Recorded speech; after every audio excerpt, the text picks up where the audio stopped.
Picture this. It's 1994. A 30-year-old Wall Street exec named Jeff Bezos quits his high-paying job, gets in a car with his wife, and starts driving across America.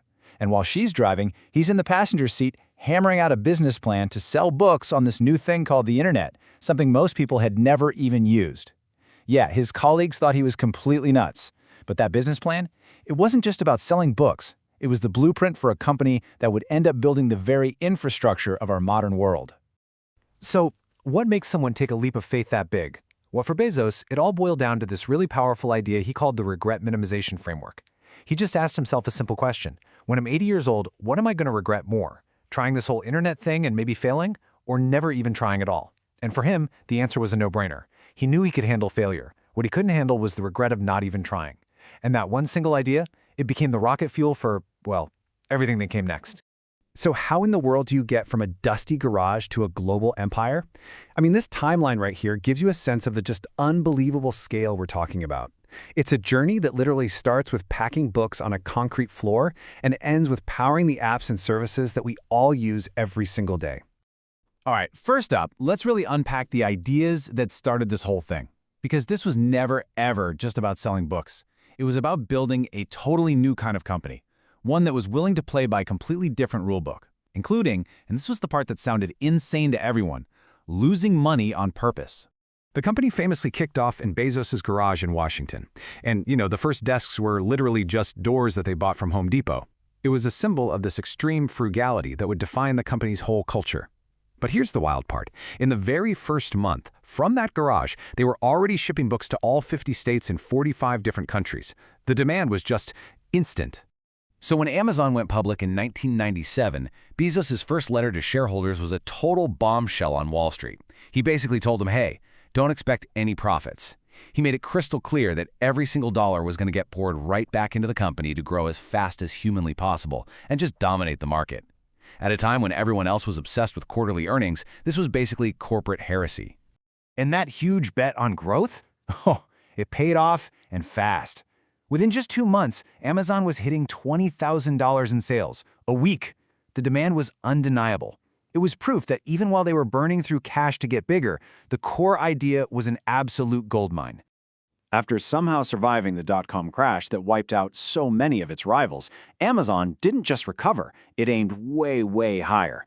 The vision grew from being the world's biggest bookstore to becoming the everything store. And to pull that off, they came up with a business model that was truly genius. The engine behind all this explosive growth is a concept called the flywheel effect. Just think of it like a giant, heavy wheel that's really hard to get moving at first.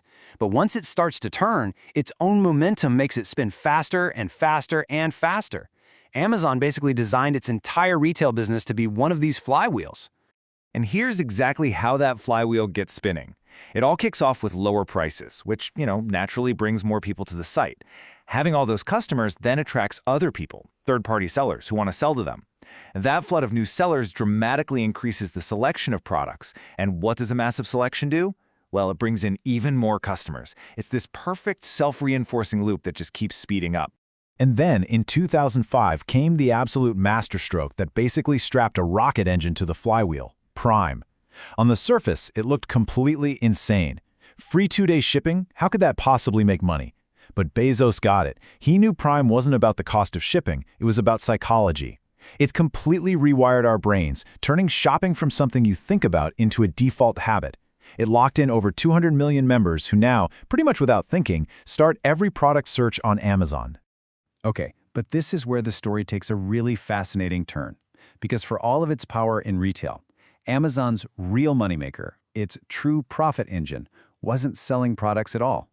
It was an accidental empire that was built to solve a problem they were having inside their own company. Which of course leads to the big question, right? How in the world did a bookstore end up building the actual foundation of the modern internet? The answer is Amazon Web Services, or AWS. And it started like this. Back in the early 2000s, every time Amazon's developers wanted to build something new, they had to start from scratch.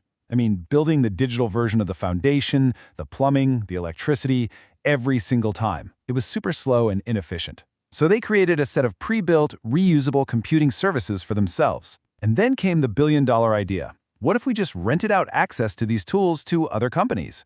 And this This is the secret to the entire Amazon empire. Just look at this chart of the company's profit. That tiny little green slice, that's the profit from all of their international retail. The yellow slice is North American retail. And that giant blue section? That's AWS. The super profitable cloud business is so massive, it basically pays for the entire low-margin retail operation. AWS is the hidden engine that funds everything else. And the impact of this was, well, it was nothing short of revolutionary. Before AWS, if you wanted to launch a tech company, you had to spend a fortune on your own servers. AWS changed that overnight. Suddenly, you could rent world-class computing power for pennies. This just fueled an explosion of innovation, giving birth to companies like Netflix, Airbnb, and Slack, all of whom built their empires on top of Amazon's infrastructure. So fueled by all those AWS profits and the crazy loyalty from Prime, Amazon kicked off its next phase, just relentless expansion.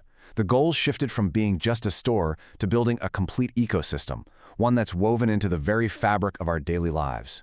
You can see this strategy just play out over time. With the Kindle in 2007, they didn't just sell ebooks, they took over the entire reading experience. With Alexa in 2014, they put their operating system right inside our homes. Buying Whole Foods in 2017 gave them this huge foothold in the physical world of groceries, and spending over $8 billion on MGM Studios in 2022, that showed they were dead serious about competing in Hollywood.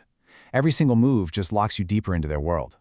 But, when a company becomes this powerful, it's just inevitable that it's going to face some serious scrutiny. That kind of scale brings with it some very, very difficult questions about its impact on workers, on its competitors, and on society as a whole.